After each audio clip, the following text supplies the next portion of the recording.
Today on the channel, big figure, check. Clayface Mcfarlane DC Multiverse. The spirit of Ultimate Warrior will run forever!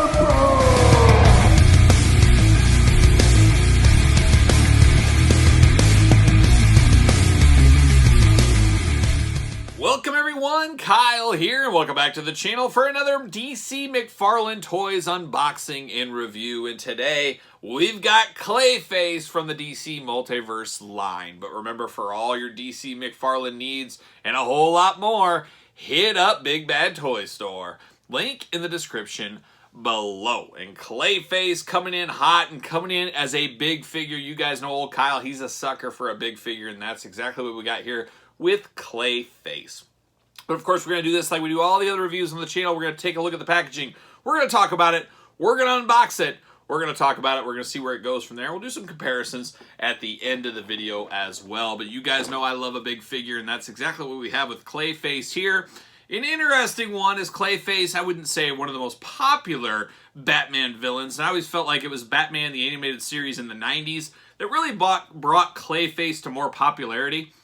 Maybe it was just me, but I always liked the toy back in the day of Clayface. I always thought that was a very cool one. And this one hopefully will live up to that legacy. This one does look like he climbed out of the sewer, or maybe my toilet, or maybe the backyard. I'm not exactly sure. This guy looks a little interesting.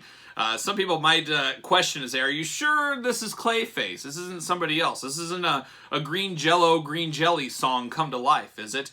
Maybe that's what they might say, but I wouldn't. But some might.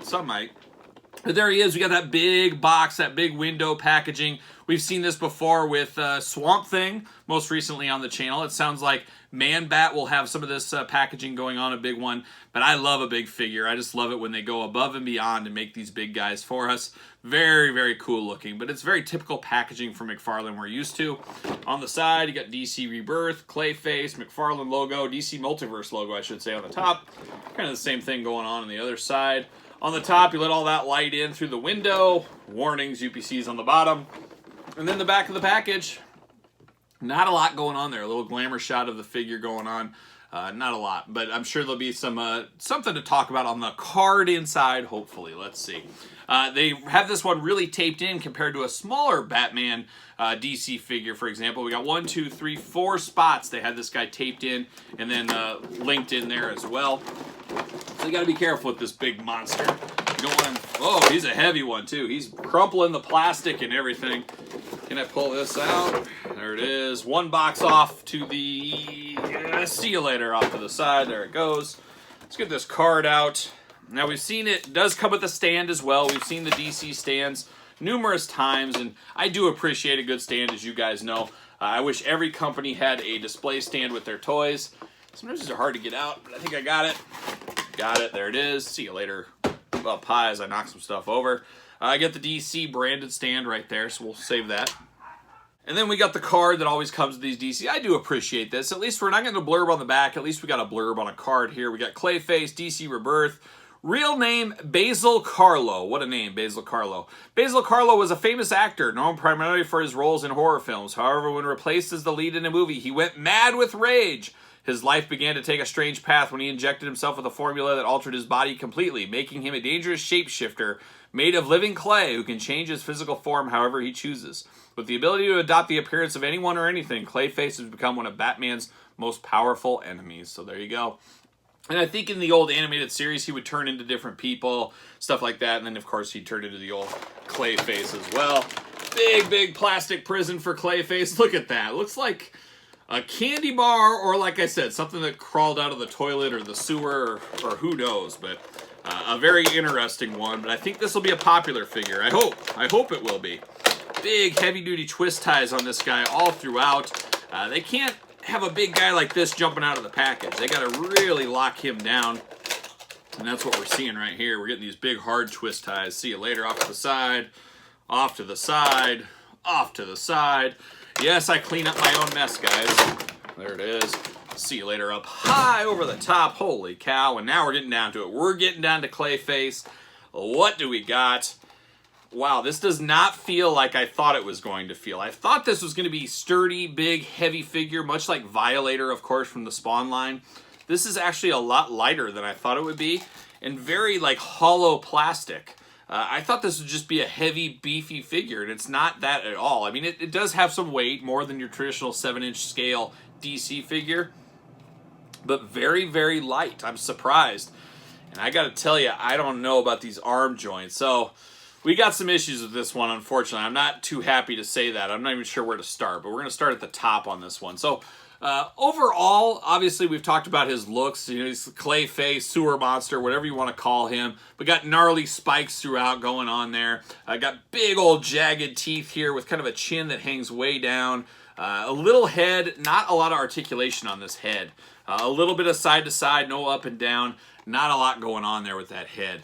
Then you get to the arms. So we do got articulation at the elbow, but not very much. Oh my gosh, it won't even move for me. So it shows articulation, but it's not moving.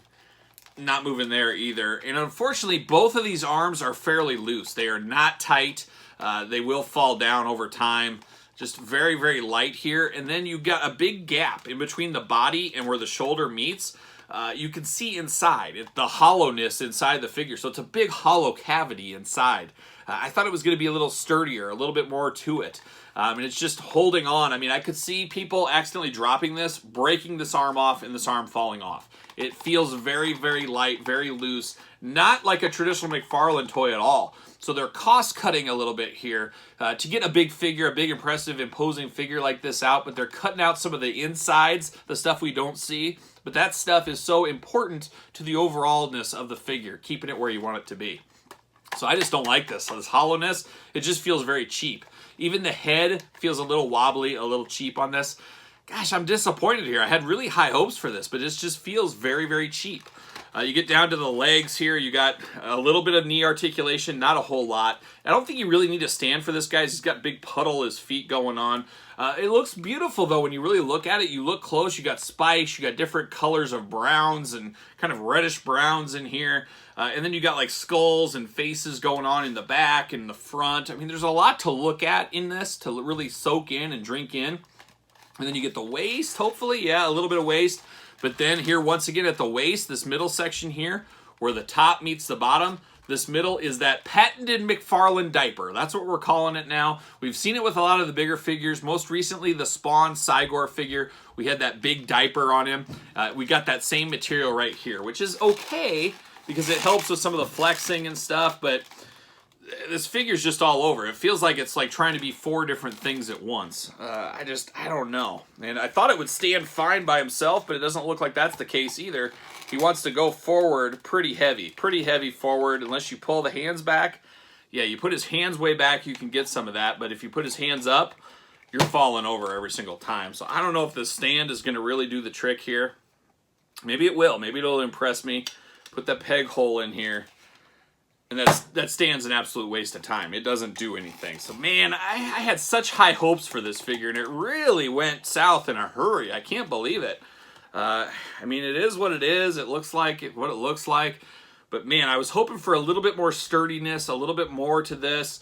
We have wrist articulation, but really all for naught. This is almost a statue. Not a ton of articulation. You can't get him in big-time dynamic poses, but he is a big piece of clay. Man, that is some hard, tight joints right there. I don't know. I'd be interested to hear your guys' comments if you pick this guy up. Well, there you go. I found something else new out, so this helps a little bit. But I'd be interested to know your guys' comments if you expected him to feel the way he does. As to me, maybe it's just me, but he feels totally different than I imagined he was going to feel. But I did find out his mouth does open and close. I guess I missed that, but you do have that. So if you like it better with the mouth shut, you can, or it can go way open, halfway. Choose your own face adventure, how you want him to look. But a big, impressive figure, big, imposing figure, just feels very cheap, which is disappointing. So I don't know if that's a change in production quality or what, but you compare that to the old Violator right here. This is an amazing piece of plastic right here. This Violator figure is absolutely fantastic. I was expecting this to have the kind of weight and girth of the Violator. This feels like half the size of Violator. This is a very light, very hollow figure where this is just stuffed to the brim. Just really cool, this Violator. So I'm taking Violator over these two. Different universes, different things. I know all that, but just different. And then, of course, Swamp Thing, another great McFarlane toy. You can see that height difference. Swamp Thing is way bigger than Clayface. To me, I feel like these should be about the least the same height-wise, but once again, Swamp Thing can change his height, Clayface can change his height, so I guess you got some differences there you can do. But two very solid ones compared to this one. And then a few Batman figures that we can just compare to just for size. I believe this is the 3 Jokers Batman right here, so we can put that there. You can kind of see, I think that looks a little bit better than Swamp Thing looked with him, at least from where I sit, as you guys know, right here at this table. And then it was just the Last Night on Earth Batman. You can kind of see how they look together as well. Very interesting, though. I haven't had a figure like this that just felt totally different than the way it looked in package and the way I assumed it would feel and move and stuff. Just absolutely different. So I'm not sure if I really... It's kind of I'm a little negative on this one. As of right now, not really feeling all the bells and whistles with this one. Not feeling all the happiness I felt with all 4 of these other figures. But you'll have to ask yourself, and I'm not the biggest Clayface fan in the world, so there might be somebody that loves Clayface that's all in on this, but my overall review is this just really feels cheap. Just feels cheap. No other way to say it but to say it feels cheap. But I'd be interested to hear your thoughts, how you feel about this one. What were your impressions? What were your thoughts going into it? Let me know in the comments down below. Of course, like this video. Of course, subscribe to the channel. Hit the old notification bell. We got videos every single day. You guys know that. So make sure you thumbs them up and you subscribe, hit the notification. And then, of course, Patreon. Patreon videos, we got tons on there as well. Sometimes weeks, months early. So Patreon, that's the best place to support the channel. Check out that link in the description below. SirPaul64 is where you can find me on Twitter, Instagram, _Kyle_Peterson, and ProWrestlingTees.com. Search Kyle Peterson. So for Clayface and DC McFarlane, I'm Kyle. See you guys all real soon.